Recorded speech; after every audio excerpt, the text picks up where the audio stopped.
আলোচনায় অগ্রগতির দোহাই দিয়ে ইরানের ওপর পরিকল্পিত সামরিক হামলা থেকে সরে দাঁড়ালেন মার্কিন প্রেসিডেন্ট ডোনাল্ড ট্রাম্প। খবর সিএনএনের।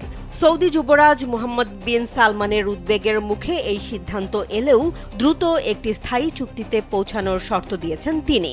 তবে থেমে নেই উত্তেজনা। ইরানের পররাষ্ট্রমন্ত্রী আব্বাস আরাঘচি হুঁশিয়ারি দিয়ে বলেছেন, যে কোনো মার্কিন আগ্রাসনের কঠোর জবাব দেয়া হবে। এরই মধ্যে মধ্যপ্রাচ্যে অবস্থানরত মার্কিন নাগরিকদের অবিলম্বে এলাকা ছাড়ার সতর্কতা জারি করেছে মার্কিন পররাষ্ট্র দপ্তর।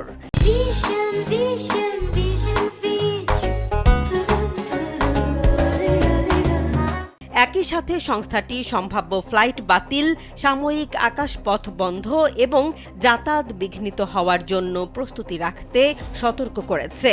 প্রশ্ন উঠেছে, এই আকস্মিক পদক্ষেপে কি যুদ্ধ এড়ানো সম্ভব হবে, নাকি এটি কেবল বড় সংঘাতের আগের এক সাময়িক বিরতি?